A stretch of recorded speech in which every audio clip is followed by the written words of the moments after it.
Hello dear student, welcome to our channel PKP. आज की class में social science contemporary India second करेंगे। Worksheet 15 है 10 अगस्त की क्लास 10th स्टूडेंट्स के लिए। बट डियर स्टूडेंट, आप चैनल पर नए हैं तो चैनल को सब्सक्राइब कर लें ताकि नेक्स्ट वीडियो की नोटिफिकेशन मिल सके, और जितना हो सके इस वीडियो को लाइक और शेयर ज़रूर करें because I need motivation from you. So start करते हैं। Resources and its classification. First of all आपको समझना होगा रिसोर्सेज क्या हैं। All the things, we are also resources, ठीक है। All the things around us are resources.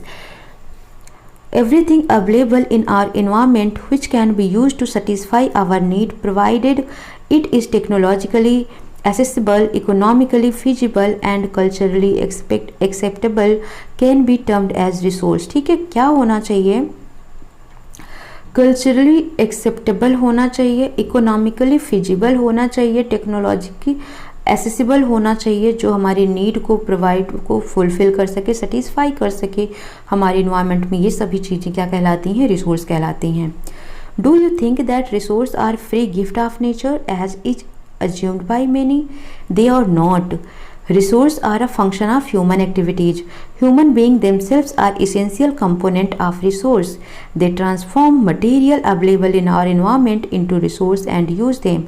These resources can be classified in the following based on the basis of origin: biotic and abiotic. Biotic means living, abiotic means non-living. On the basis of exhaustibility, renewable and non renewable, यानी कि जो ख़त्म होने के बाद फिर से उनको रिन्यू किया जा सकता है, जो ख़त्म होने के बाद उनको फिर से वापस नहीं लाया जा सकता। On the basis of ownership, individual यानी पर्टिकुलर किसी एक पर्सन का, कम्युनिटी पूरे ग्रुप का, national and international. On the basis of status of development यानी potential, development, stocks and reserve. ठीक है, तो ये सभी आपने क्लास 8th में भी डिटेल में पढ़ा ही होगा।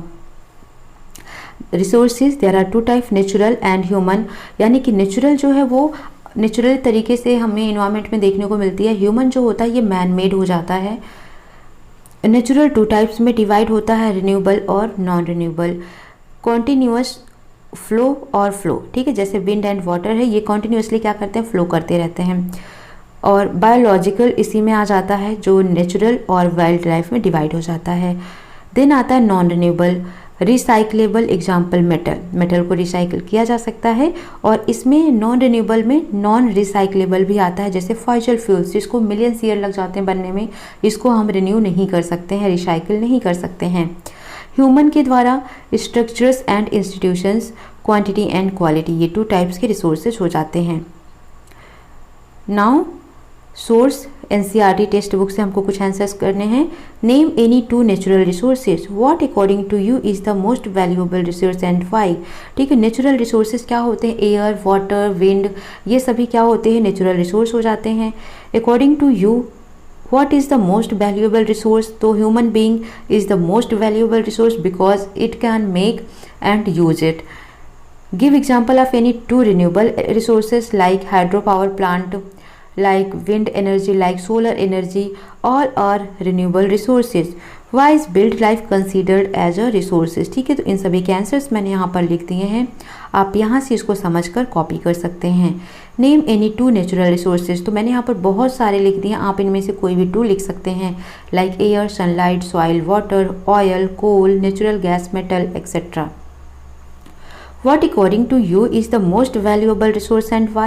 According to me, human beings are most valuable resource because they transform material available in our environment into resource and use them.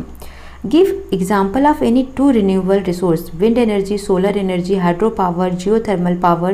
मैंने यहाँ पर 4 लिखे, आप any two लिख सकते हैं। Why is wildlife considered as resource?